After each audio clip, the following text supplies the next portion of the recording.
على رسوله الكريم أما بعد فأعوذ بالله السميع العليم من الشيطان الرجيم بسم الله الرحمن الرحيم وإذ قال ربك للملائكة إني جاعل في الأرض خليفة وقال النبي صلى الله عليه وسلم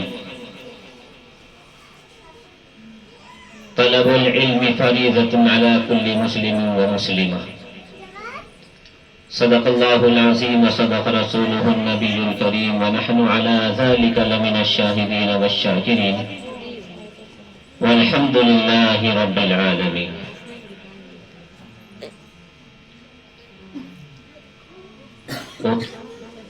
مبارکباد کے قابل ہیں حضرات کہ آپ نے اس محفل کو چنا جس محفل کے لیے پروردگار عالم فرشتوں کو بھیجتے ہیں کہ جاؤ زمین پر جو بچے بڑے قرآن پڑھا رہے ہوں، سننے سنانے کا کام ان کا ہو، ان کے لیے دعا کرو، ان کے پیروں کے نیچے اپنے پر بچھاؤ.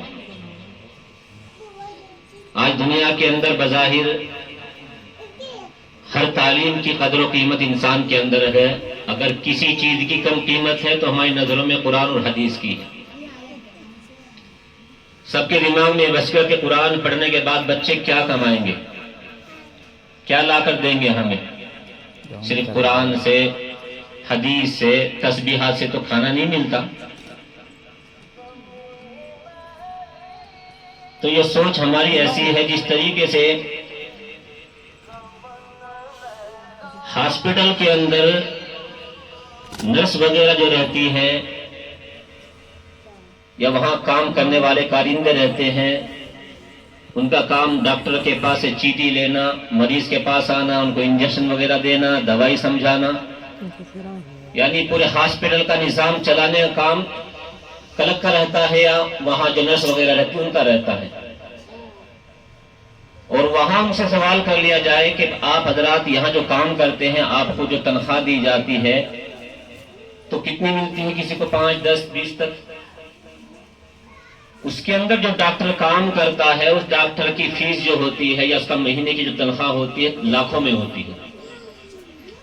اگر نرس وغیرہ یہ کہہ دے کہ ڈاکٹر تو کچھ بھی نہیں کرتا، فین کے نیچے بیٹھا رہتا ہے، مشین کے ذریعے سے چیک کر لیا، دوا لکھ دی، اصل کام تو ہمارا ہے، تو جو اس کی بات سنے گا وہ یہی کہے گا تجھے عقل کم ہے. اگر ڈاکٹر نہ ہو تو نظام ہی نہیں چلے گا. ایک دن کے لیے اگر چھٹی ڈاکٹر کر دے تو جتنے بھی وہاں کارندے کام کرنے والے رہتے ہیں وہ لائن لگا کر کھڑیں گے، وہ ایک ماترا بھی نہیں دے سکتے آپ کو، نہ آپ کو چیک اپ کر سکتے ہیں. کہیں گے ڈاکٹر نہیں ہے، ڈاکٹر آئیں گے تو اس کے بعد ہم دوا آپ کو تجویز کریں گے. تو جس طریقے سے اگر نرس وغیرہ دماغ میں یہ رکھ لے کہ دنیا کا نظام یعنی کہ ہاسپٹل کا نظام ہمارے سے چل رہا ہے تو ان کی کم عقلی کی علامت ہے. ایسے ہی دنیا دار جو اپنے آپ کو سمجھتے ہیں کہ اگر یہ ہم انجینئر نہ ہوتے، ڈاکٹر نہ ہوتے، پروفیسر، افسر نہ ہوتے تو دنیا نہیں چل سکتی تھی. ان کو یہ معلوم نہیں دنیا چلانے والا کوئی اور ہے. اور اللہ کا فرمان ہے نبی کریم صلی اللہ علیہ وسلم کے ذریعے سے، جب تک دنیا میں ایک انسان بھی اللہ اللہ کرنے والا رہے گا دنیا کا نظام ایسے چلتا رہے گا. جب اللہ کرنے والے ختم، اللہ تعالیٰ دنیا کو ختم کر دیں گے. تو دماغ میں یہ رکھو اللہ جو ہمیں روزی دے رہا ہے، جو ہمارے کاروبار چل رہے ہیں، آسمان پر چاند ستارے جو آپ کو نظر آ رہے ہیں، یہ ان بچوں کی طفیل آپ کو نظر آئی. یہ بچے قرآن پڑھتے ہیں، اللہ کے نام کی برکت سے، اپنے نام کی برکت سے نظام کو تھامے ہوئے. جس دن یہ قرآن پڑھنے پڑھانے کا سلسلہ ختم ہو جائے گا دنیا ختم ہو جائے گی. تو سب سے پہلے تو یہ بات دماغ میں بٹھا لے کہ آپ حضرات جو قرآن پڑھنے آئے ہیں سب سے بڑی دولت آپ کے پاس ہے. اپنے آپ کو چھوٹا نہ سمجھے. آپ کسی کے لیے بھی اللہ اس کے رسول نے اتنی فضیلت بیان نہیں کی جتنا قرآن پڑھنے پڑھانے والوں کے لیے کی ہے. جس گھر کے اندر، جس مکان کے اندر، جس جگہ کے اندر قرآن پڑھایا جاتا ہے وہ ایسا نظر آتا ہے جس طریقے سے دنیا والوں کو آسمان پر نظر آتے ستارے. آسمان میں سے جو فرشتے دیکھتے ہیں نیچے، وہ گھر ایسے نظر آتے ہیں جیسے ہم لوگوں کو آسمان پہ ستارے نظر آتے ہیں۔ اور علم کا مقام اللہ کی نظروں میں کیا ہے؟ سورہ بقرہ کے اندر تیسرے یا دوسرے رکوع کے اندر آدم علیہ السلام کی پیدائش کا معاملہ ہے، بات علم کی ہے۔ اللہ تعالیٰ جس کے پاس علم ہوتا ہے اس کو کتنی بڑی دولت دیتے ہیں، کتنا بڑا عہدہ دیتے ہیں، کتنی عزت اللہ کے یہاں اس کی ہوتی ہے، آپ حضرات سماعت کر لیں۔ جب اللہ تعالیٰ نے آدم علیہ السلام کو بنایا تو اس سے پہلے اللہ تعالیٰ نے جنوں کو بنا دیا تھا، فرشتوں کو بنا دیا تھا، زمین آسمان سب بن چکے تھے، لیکن کسی کو بنانے کے لیے اللہ تعالیٰ نے کوئی محنت نہیں کی، کسی سے کوئی مشورہ نہیں لیا، کچھ نہیں کیا، بس اتنا کہا کن فیکون۔ جناتوں کو بنائے کن کہہ دیا، ہو گئے۔ فرشتوں کو بنایا کن کہہ دیا، فیکون، ہو گیا۔ یعنی اللہ تعالیٰ نے آسمان اور زمین کے اندر کا جو نظام ہے 6 دن میں تیار کر دیا۔ لیکن جب باری انسان کی آتی، آدم علیہ السلام کی آتی ہے، تو اللہ کیا فرماتے؟ خلقتہ بیدی، میں نے انسان کو اپنے ہاتھ سے بنایا۔ اس لیے اللہ والے کیا کہتے ہیں، اگر کسی استاد کو بچے پر غصہ آ جائے، چہرے پر نہیں مارنا، اللہ نے اپنے ہاتھ سے بنایا۔ کسی کو اگر سزا دینی بھی ہے تو ہاتھ پر، وہ بھی ایسی ماں جس سے بچوں کو تکلیف نہ ہو۔ لیکن یہ کہیں گے بچوں کو مارنا ہی چھوڑ دو، تو یہ بھی ایک نقصان کی چیز ہے، کیونکہ بچوں کو غلطی پر ٹوکنا، نصیحت کرنا، ان کو مارنا ایسا ہے، لقمان حکیم کا قول ہے کہ جیسا کھیتی کے لیے پانی ہوتا ہے، بچوں کو غلطی پر ان کو سدھارنے کے لیے نصیحت کرنا ان کو ایسا جیسا کھیتی کے لیے پانی ہوتا ہے۔ اگر آپ کھیت کو پانی نہ دیں تو فصل نہیں آ سکتی۔ اگر کبھی آپ کے استاد، آپ کے ماں باپ، چچا تایا آپ کو ڈانٹ رہے ہیں تو وہ آپ کے لیے، آپ کے یہاں تو محاورہ ہے نا، استاد کی مار پھول کا ہار، اور یہ مذاق نہیں، یہ حقیقت ہے۔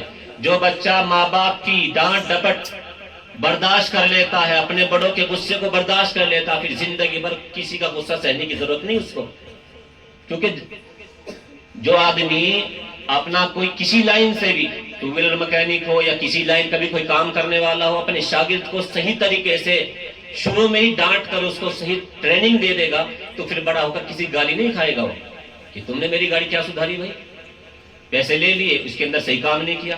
اگر بچپن میں اس نے اپنے استاد کی بات سنی ہوگی، ان کی ڈانٹ ڈپٹ کو صحیح برداشت کر لیا ہوگا، کام صحیح کیا ہوگا، تو اچھا مستری بنے گا۔ تو ایسے ہی آپ حضرات اگر بچپن میں اپنے استاد، ماں باپ کی ڈانٹ کو صحیح برداشت کر لے تو زندگی بھر تمہیں کسی کی سننی نہیں پڑے گی۔ پھر تو اللہ تعالیٰ نے آدم علیہ السلام کو بنایا، اور بنانے کے بعد کیا فرمایا؟ اے فرشتوں کی جماعت، میں اپنا نائب بنانے جا رہا ہوں، خلیفہ بنانے جا رہا ہوں۔ اللہ تعالیٰ نے انسان کو اپنا نائب بنایا۔ نائب کا مطلب کیا تھا معلوم؟ جس طریقے سے ملک کا وزیر اعظم ہوتا ہے اور وہ چند دن کے لیے سفر میں چلا جائے، اس کے نیچے چھوٹا جو ہوتا ہے، جو اس کی کرسی پر بیٹھ کر سائن کر کر حکومت کا نظام چلاتا ہے، اس کو نائب کہا جاتا ہے، خلیفہ۔ اللہ نے کیا فرمایا؟ انی جاعل فی الارض خلیفہ، اے فرشتوں کی جماعت، میں اپنا نائب انسان کو بنا رہا ہوں۔ قرآن پاک ہے وَإِذْ قَالَ رَبُّكَ لِلْمَلَائِكَةِ إِنِّي جَاعِلٌ فِي الْأَرْضِ خَلِيفَةً قَالُوا أَتَجْعَلُ فِيهَا مَن يُفْسِدُ فِيهَا وَيَسْفِكُ الدِّمَاءَ۔ تو فرشتوں نے آگے سے سوال کر دیا، پروردگار عالم، اب سے پہلے زمین کے اوپر ایک جماعت گئی تھی جس کو کہتے جنات، انہوں نے زمین کے اوپر فساد مچایا، قتل و غارت گیری کی، الٹے کام کیے، گناہ کے کام کیے۔ شاید انسان بھی دنیا میں جانے کے بعد وہی کام کرے گا، وہیں یفسد فیہا ویسفک الدماء، خون بہائے گا جا کر۔ اللہ معاف کرے، اگر حقیقت میں آج کے انسانوں کو دیکھ لیا جائے تو فرشتوں کا سوال صحیح تھا، کیونکہ آج کوئی انسان بھی دوسرے کی ترقی کو، دوسرے کے اچھا ہونے کو پسند نہیں کرتا، دل میں کڑن پیدا ہو جاتی ہے، میرے سے اچھا کیسے ہو گیا؟ 4 سال سے ڈیوٹی میں گیا، گھر بنا لیا، 2 سال ڈیوٹی میں جا کر یہ ہوا اس نے اچھا سب کچھ کاروبار بنا لیا۔ ایک جلن ہوتی ہے، دل میں کڑن پیدا ہوتی ہے۔ اللہ کے واسطے چیز کو چھوڑو، دینے والی ذات سب کو وہ ہے، رزق بانٹنے والا وہ ہے، سب کے حصے کا ملتا ہے۔ کوئی کسی کو دیکھ کر کڑنا نہیں. سب سے پہلے پوائنٹ یہی یاد رکھو، اگر تم نے اپنے دل کو صاف رکھ لیا، تم سے بڑا مومن کوئی بھی نہیں، وقت کے ولی بن جاؤ گے. اللہ کے نبی صلی اللہ علیہ وسلم کے پاس ایک صحابی آنے والے ہیں. نبی کریم صلی اللہ علیہ وسلم کیا فرمایا، میرے صحابہ اگر کسی کو جنتی آدمی دیکھنا ہو تو ایک آدمی میرے پاس آئے گا، اس کے چہرے کا دیدار کر لینا، جنتی ہے پکا. وہ صحابی آئے، آنے کے بعد اللہ کے نبی صلی اللہ علیہ وسلم سے کچھ باتیں کی، کچھ اپنے لیے کچھ مانگا، دعائیں لی، چلے گئے. ایک صحابی اٹھے، ان کے پیچھے پیچھے چلے گئے کہ ان کا عمل ہے کیا جو اللہ کے نبی نے کیا کہا کہ جنتی انسان ہے یہ.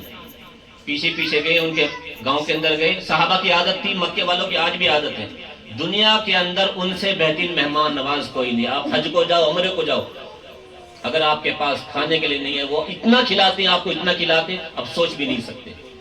خاص کر رمضان کے اندر دسترخوان پر وہ کھجورے پیش کرتے مکے والے، آج بھی انہوں نے وقف کر رکھے بہت سارے باغ، یہ صرف ہم افطاری کے لیے ہی دیں گے، اس کو بکائیں گے نہیں. جو آپ نے زندگی میں کبھی دیکھی بھی نہیں، کئی ہزار ریال کی قیمت ہوتی ان کی، لیکن انہوں نے وقف کر دی. اللہ کے مہمان یہاں جو آئیں گے ان کے لیے ہم افطاری کا انتظام کریں گے. اللہ ہم کو دے رہا ہے اس کی برکت سے.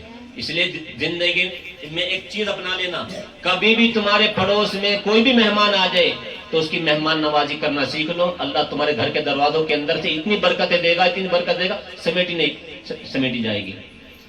تو نبی کریم صلی اللہ علیہ وسلم نے ایک صحابی کو جب فرمایا، دوسرے صحابی ان کے پیچھے چلے گئے اور جانے کے بعد بہانے سے ان کے گھر کے آس پاس پھر رہے ہیں. ان صحابی نے پوچھا، بھائی کون ہو، کہاں سے آئے ہو؟ کہ مدینے سے آیا ہوں، کچھ کام تھا نہیں ہو سکا، چلو میرے گھر. رات میں ان کو دسترخوان لگ کھانا کھلایا، گھر میں سلا دیا. تو وہ صحابی نہ ان کو کچھ کام ہے نہ کسی دھندے کے لیے گئے، بس یہ دیکھنا ان صحابی کا عمل کیا.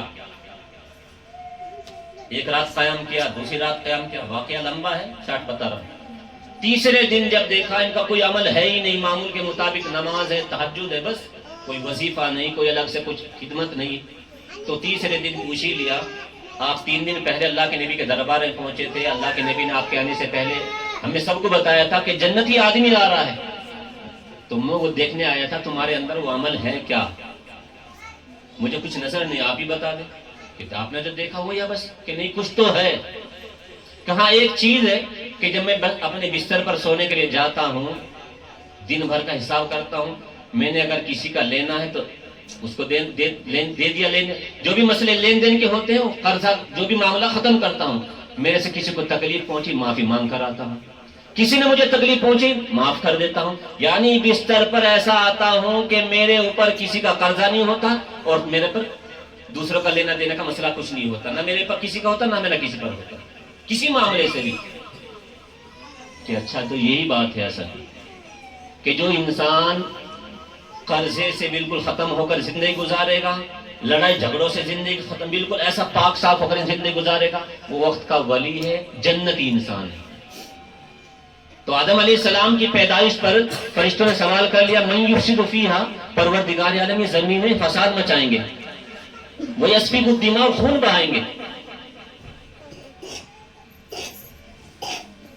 تو اللہ تعالیٰ نے کیا فرمایا، قال انی اعلم ما لا تعلمون، جو میں جانتا ہوں تم نہیں جانتے. تو اللہ تعالیٰ نے آدم علیہ السلام کو سامنے بٹھایا اور فرشتوں کو بلایا. اے فرشتوں کی جماعت، میں تمہارے امتحان لینا چاہتا ہوں. تم نے جو آدم علیہ السلام کے اوپر انگلی اٹھائی ہے، سوال کیا ہے کہ کیا فائدہ ان کو پیدا کر یہ تو زمین پر فساد مچائیں گے.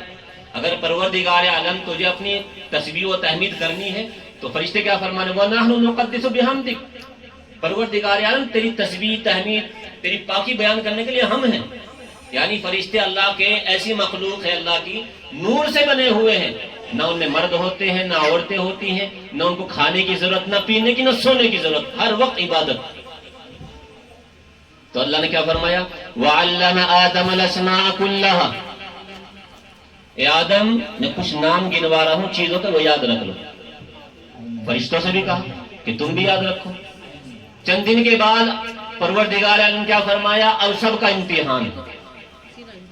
امتحان کے لیے سب کو جمع کر لیا، فرشتوں کو، آدم علیہ السلام کو بلایا اور بلانے کے بعد کیا فرمایا، میں نے چند دن پہلے جو تم سے کہا تھا چیزوں کے نام یاد کرنے کے لیے، فرشتوں کی جماعت تم نے یاد کی. آدم علیہ السلام سے پوچھا تم نے یاد کر لیا؟ تو آدم علیہ السلام نے نام سنا دیے. سنانے کے بعد فرشتوں نے جب کہا پروردگار عالم ہم معافی چاہتے ہیں، ہم نے یاد نہیں کر سکے، کیونکہ ہمارے اندر جو تم نے نظام بنایا بس ہمیں وہی معلوم نہیں، تم نے بتا دیا، ہماری عقل سے ہم کچھ نہیں کر سکتے. اتنا کہتے ہی فوراً اللہ نے کیا فرمایا؟ اب میرا حکم ہے آدم کو سجدہ کرو. تم نے جو سوال کیا تھا، سوال کی تلافی کا مقصد یہ ہے کہ آدم نے میرے کام کو کر کے دکھا دیا، ناموں کو یاد کر کے سنا دیا. اب آدم کو سجدہ کرو. سب سے پہلے سجدہ کرنے والے اسرافیل علیہ السلام. اسرافیل علیہ السلام وہ فرشتے ہیں جن کا کام سور پھونکنے کا ہے. سور معلوم کس کو بولتے ہیں؟ باجے کی شکل ہے، اس کو پھونک ماریں گے قیامت آ جائے گی. اور منہ لگائے کھڑے ہیں، اللہ کا حکم ملتے ہی پھونک ماریں گے، ختم دنیا. تو سب سے پہلے اسرافیل علیہ السلام نے سجدہ کیا. پروردگار عالم میں آدم کی تعظیم کرتا ہوں کہ تو نے ایسی مخلوق بنائی ہے کہ سجدہ کرنے کے قابل ہے. ہم اتنے دن سے تیرے سامنے ہیں، ہر چیز کو پہچانا، لیکن جو تیرا مقصد تھا اس کو نہیں پہچان سکے. پروردگار عالم تو بہتر جانتا ہے، ہم نہیں جانتے. اللہ نے کہہ دیا قال انی اعلم ما لا تعلمون وعلم آدم الاسماء كلها ثم عرضهم على الملائکہ. تو فرشتے آخرکار مجبور ہو کر سجدے میں پڑے گئے. تو سجدے میں نہ جانے والا ایک تھا کون؟ شیطان. جبکہ شیطان اتنا عبادت گزار جنت میں کوئی مقام ایسا نہیں جہاں اس نے سجدہ نہ کیا ہو، وہ بھی ہزاروں سال. تو آدم علیہ السلام کو سجدہ کرنے کے مقصد میں یعنی یہ سمجھانا مقصد ہے کہ جو انسان عالم کی، علم والوں کی قدر کرتا ہے، اللہ تعالیٰ اس کو بھی نوازتے ہیں. اسرافیل علیہ السلام نے سب سے پہلے عالم یعنی آدم علیہ السلام. عالم کہتے ہیں اللہ کے دنیا کے نظام کو جو اللہ نے بنایا ہے اس کو پہچان لینا، اللہ کو کیسے راضی کرنا ہے. علم مولا ہو جسے ہے مولوی. مولوی کس کو کہتے ہیں؟ جسے اللہ کا علم آ جائے، اللہ کی پہچان آ جائے، اللہ کو کیسے راضی کرنا، اس کا علم جس کے پاس ہوتا ہے اس کو کہتے ہیں عالم. تو آدم علیہ السلام اس زمانے کے عالم ہے. اس وقت کے سب سے پہلے فرشتے سجدہ کرنے والوں میں کون؟ اسرافیل علیہ السلام. اسرافیل علیہ السلام نے سجدہ کیا تو اللہ تعالیٰ نے اسرافیل علیہ السلام کی پیشانی پر پورا قرآن لکھ دیا. شیطان نے حرکت کی، کیا فرمایا؟ انا خیر منہ خلقتنی من نار وخلقتہ من طین. پروردگار عالم میں آدم کو سجدہ کیوں کروں؟ میں اس سے بہتر ہوں، میں آگ سے بنایا ہوں. اور آگ کی خصلت ہوتی ہے، اگر آپ بوڑی میں مشین لگائیں گے تو اس کی لپٹیں اوپر کو جاتی ہیں، چنگاری اوپر جاتی ہے. اور آدم مٹی سے بنے ہیں، اور مٹی کی فطرت میں اگر 10 بلڈنگ اوپر سے بھی گرائیں گے تو نیچے ہی آئے گی. تو میرا مقام اونچا ہے. تو اللہ نے کیا فرمایا؟ قیامت تک کے لیے تیرے اوپر لعنت کہ جس نے میرے عالم کی توہین کی وہ میری نظروں میں شیطان، اور قیامت تک تیرے اوپر لعنت ہوتی رہے گی. میرا ہر بندہ جب بھی قرآن پڑھا کرے گا سب سے پہلے تجھے تھوکا کرے گا اعوذ باللہ من الشیطان الرجیم. تو سب سے پہلے یہ یاد رکھ لے، یہ بچے قرآن پڑھنے پڑھانے والے معمولی انسان نہیں. ان کو ناراض کرنا اللہ کو ناراض کرنا ہے، ان کی توہین اللہ کی توہین ہے. ان کا مقام، ان کو عزت دینا، ان کی قدر کرنا، پھر اللہ تعالیٰ ہمیں بھی نوازے گی، ان بچوں کو بھی نوازے گی. اس کے ساتھ ساتھ والدین سے چھوٹی سی درخواست یہ ہے، جس طریقے سے ایک استاد ان کو قرآن پڑھاتا ہے، آپ کو گھروں کے اندر ان بچوں کے عقیدوں کو درست کرنا ہے. سب سے بڑی چیز ہے عقیدہ صحیح رہنا. آپ نے قرآن تو اچھا پڑھا دیا، بچوں کا عقیدہ صحیح نہیں ہے، اللہ سے ان کو مانگنا نہیں آیا، اللہ سے ان کا تعلق نہیں جوڑا، گھر کے اندر ان کو قرآن صحیح پڑھانے کا ڈھنگ نہیں بتایا، آپ نے کیسے رہنا، کیا پاکی صفائی ہوتی ہے، کہاں قرآن پڑھنا ہے وہ نہیں سکھایا، تو پڑھا کر فائدہ نہیں. عقیدہ ایسا بناؤ. دلی کے اندر آپ نے قطب مینار کی داستان سنی ہوگی. قطب مینار کے برابر میں ایک قبر ہے، حضرت بختیار کاکی اللہ والے ہیں، شمس الدین التمش کے دور کے بڑے اللہ والے ہیں. اور مغل بادشاہ نے ہی یہ بنوایا تھا بختیار کاکی رحمت اللہ علیہ کی یاد میں قطب مینار. یعنی استاد کا مقام بتایا تھا دنیا کو کہ استاد کی قدر کیا ہوتی ہے. ان کی یاد میں قطب مینار بنایا تھا. وہ بختیار کاکی کیسے تھے؟ بچپن کے اندر مدرسے کے اندر، اس زمانے میں جو بھی اسکول وغیرہ جو بھی ہوتا ہوگا، پڑھنے جا رہے ہیں، والدہ ہے آج گھروں کے اندر عورتیں کہتے جی ہم کیا کریں، بچے سمجھ میں نہیں آتا، سنتے نہیں ہماری، کتنا ڈانٹو مار کھا لیں گے، گالی سن لیں گے، لیکن عمل نہیں کرتے۔ ہمیشہ یاد رکھ لو، دنیا کا دستور ہے، نصیحت تو برے لوگ بھی کر دیتے، عمل سے انسان بنتا ہے۔ عمل کر کے دکھاؤ تو بچہ اس کو دیکھ کر ایسے ہی نوٹ کرتا ہے۔ آپ نے دیکھا ہوگا کہ کبھی کبھی آپ جو موبائل دیکھتے ہیں یا گھروں کے اندر کھانا کھاتے ہیں یا جو بھی کام کرتے ہیں، چھوٹا بچہ وہی حرکت کرتا، ویسا ہی آپ کو منہ بنا کر دکھائے گا، پڑھنے کی کوشش کرے گا۔ تو بچوں کو نصیحت کرنے کی ضرورت نہیں، ان کے سامنے کر کے دکھاؤ۔ کھانا کیسے کھاتے ہیں، خاص کر ہماری مائیں بہنوں سے میری درخواست ہے کہ گھروں کے اندر بے برکتی کی سب سے بڑی علامت ہے بے پردگی۔ اس کا بھی واقعہ بتا دوں۔ ایک مرتبہ جبریل علیہ السلام اللہ کے نبی صلی اللہ علیہ وسلم کے پاس آئے۔ اللہ کے نبی صلی اللہ علیہ وسلم کے پاس جب فرشتے آتے، ٹائم زیادہ تو نہیں ہو رہا بھائی، تو اللہ کے نبی صلی اللہ علیہ وسلم کے اوپر جیسے ہی وحی نازل ہوتی تھی تو اللہ کے نبی صلی اللہ علیہ وسلم ایک دم گھبرا جاتے تھے، بہت بڑی ذمہ داری ہے، پسینہ چھوٹ جاتا تھا۔ تو حضرت خدیجہ اللہ کے نبی صلی اللہ علیہ وسلم کی بیوی، زوجہ محترمہ، ہماری ماں، فوراً پریشان ہو جاتی، کیا معاملہ ہے؟ جب بھی اللہ کے نبی صلی اللہ علیہ وسلم کے اوپر وحی نازل ہوتی ہے، مجھے ڈر ہے کہیں یہ فرشتہ نہیں، کوئی شیطان نہ ہو۔ تو کہا اللہ کے نبی صلی اللہ علیہ وسلم، جب بھی آپ کے پاس آج کے بعد یہ فرشتے آئے تو مجھے بتا دیں، میرے پاس ایک طریقہ ہے فرشتوں کو پہچاننے کا اور جنات اور شیاطین کو پہچاننے کا۔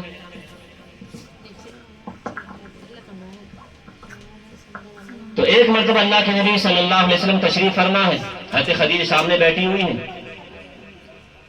خاص کر بچیوں سے مخاطب ہوں، عورتوں کے مسئلہ کا معاملہ ہے یہ۔ اللہ کے نبی صلی اللہ علیہ وسلم کے پاس جبریل علیہ السلام آئے قرآن لے کر۔ اللہ کے نبی صلی اللہ علیہ وسلم کیا فرمایا؟ خدیجہ، وہ آنے والے آگے۔ تو حضرت خدیجہ نے، غور سے سن لیں بچیاں، حضرت خدیجہ نے فوراً اپنے سر کے اوپر سے پلو اتار دیا۔ جبریل علیہ السلام فوراً واپس چلے گئے۔ اللہ کے نبی صلی اللہ علیہ وسلم حضرت خدیجہ کے اوپر ناراض ہوئے۔ خدیجہ کیا کیا تم نے؟ جب یہ فرشتہ آتا تکلیف تو مجھے ضرور ہوتی ہے، لیکن اس کے آنے سے مجھے دلی سکون ملتا ہے، تو نے کیا کیا؟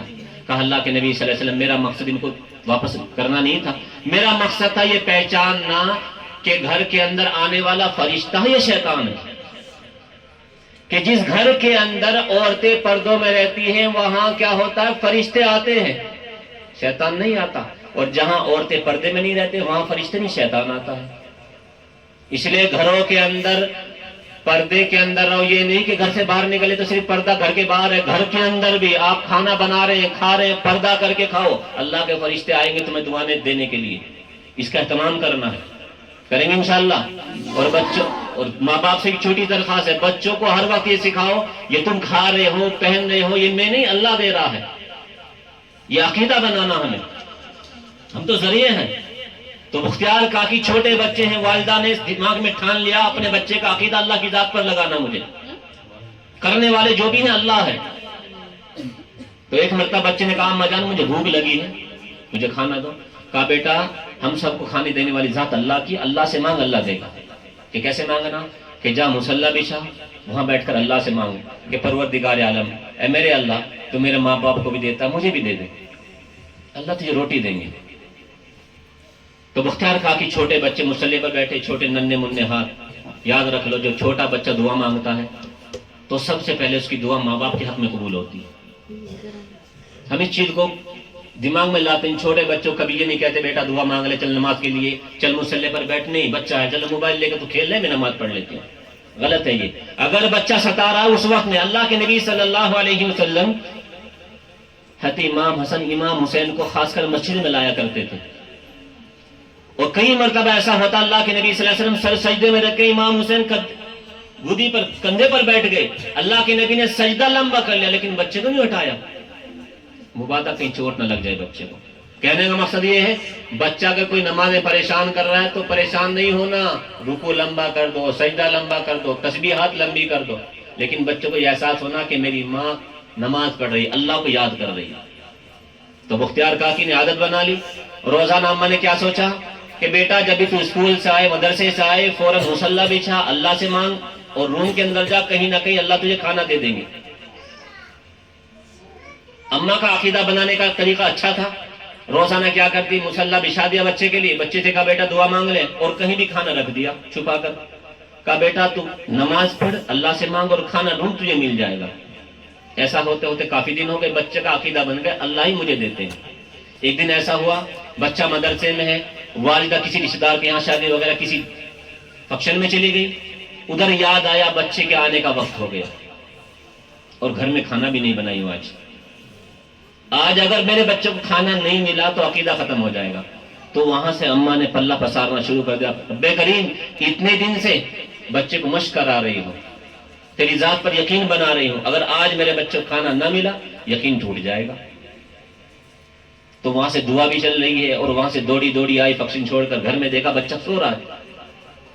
فوراً دروازہ کھولا, بچوں کو اٹھائی نہیں, جیسا کھانا بنایا, کھانا بنانے کے بعد چھپا دیا. بچے کو اٹھایا, بیٹا کھانا کھا لے. کہا مجان کھا لیا. کہ کہاں سے؟ کہ جہاں سے روزانہ آتا تھا. لیکن آج جو کھانا, جو روٹی مجھے ملی, ایسا مزہ مجھے تیرے ہاتھوں میں آیا نہیں, نہ معلوم کہاں سے آئی تھی وہ روٹی. تو اس دن سے ان اللہ والوں کا نام مختار کاکی پڑ گیا, روٹی والے. اپنے بچوں کا عقیدہ بنانے کا کردار ماں باپ کا ہے. آج ہمارے بچوں کا عقیدہ ہم لوگ کیا بناتے ہیں, اللہ معاف کرے. اسکول میں جب خاص کر امتحان کا وقت ہوتا ہے, ایگزام کا ٹائم آتا ہے, اور بچے سوچتے ہیں کیا کریں گے, ڈر ہو رہا ہے, سال بھر صحیح پڑھا نہیں, تو کیا کرتے ہیں بچوں کو, جا فلاں درگاہ کے اندر پین رکھ کے آ جا, اور وہاں سے آنے کے بعد ایگزام لکھ لینا, تیرا پاس ہو جائے گا معاملہ. یہ عقیدہ غلط ہے, اس سے ایمان ختم ہوتا ہے. اگر دماغ میں یہ آئے گا اللہ نہیں بلکہ یہ اللہ والے ہمیں دیتے ہیں, تو کفر کی طرف چلا جائے گا آپ کا ایمان. اس لیے بچوں کو یہ بتاؤ, کرنے والی ذات, دینے والی ذات, امتحان کا معاملہ ہو, کچھ بھی ہو, کاروبار کا معاملہ, اللہ دیتے ہیں. اس لیے آدم علیہ السلام کی تعظیم کا معاملہ بتایا, بچوں کی تربیت کا معاملہ بتایا. نصیحت آپ حضرات سنتے رہتے ہیں. بس کہنے کا مقصد یہی ہے, سب سے پہلے ان بچوں کو کم نگاہ سے نہیں دیکھنا. آج ہم قرآن حدیث کے اوپر خرچ کرنے کے ٹائم کو آگے پیچھے دیکھتے ہیں. اگر بچہ کہہ دے اماں جان مجھے 20 روپے چاہیے, استاد نے منگائے, کتاب لینی ہے, کل دیں گے, پرسوں دیں گے, حضرت جی کتاب دے دو, پیسے بعد میں دے دیں گے. یہ غلط ہے. ہونا تو یہ چاہیے, امام ابو حنیفہ ان کے بچے کو سب سے پہلے استاد نے جو قرآن کی سورہ فاتحہ سکھائی, امام صاحب آئے, آنے کے بعد استاد کے پاس آئے, 1000 درہم دیے. آج کے دور میں کروڑوں کی ہوتی ہے, سونے کا ہوتا ہے درہم. سونے چاندی کے دینار و درہم چلا کرتے تھے اس زمانے کے اندر. تو استاد کو 1000 درہم دیے. کہا کیا کر رہے ہو, میں نے تمہارے بچوں کو ایسی چیز نہیں دے دی جو مطلب اتنا میرے اوپر نشاور کر رہے آپ, کہ آپ نے جو میرے بچوں کو پڑھایا وہ میری نظروں میں اتنی بڑی دولت, اگر میرے پاس کچھ اور بھی ہوتا وہ بھی دے دیتا ہوں. تو قرآن پاک کو ایک ادب کی نگاہ سے دیکھو, عظمت کی نگاہ سے دیکھو. قرآن پر خرچ کرنا, قرآن سے محبت کرنا, اللہ سے محبت کرنا. اس کے اوپر آپ لگا کر تو دیکھو, وقت کچھ لگا کر دیکھو, پھر اللہ آپ کو کیسے نوازتا ہے, عزتوں سے بھی اور دولت سے بھی آپ سوچ بھی نہیں سکتے. یقین بناؤ اللہ کی ذات پر. اللہ سے دعا کرے کہ پروردگار عالم اس مدرسے کو مولا کریم دین دنیا رات چوگنی ترقی سے نوازے. ان بچوں کو مولا کریم عالم باعمل بنائے, زندگی پر قرآن حدیث کے مطابق زندگی گزارنے والا بنائے. والدین کو مولا کریم ان بچوں سے پیار کی توفیق دے, اور ان بچوں کو آگے چل کر صحیح طریقے سے زندگی گزارنے کا ذریعہ بنائے. اور والدین بھی مولا کریم, جتنے اب آپ یہاں بیٹھے ہیں سب مولا کریم قرآن حدیث کے مطابق زندگی گزارے, ایسے فیصلے فرما. واخر دعوانا الحمدللہ رب العالمین.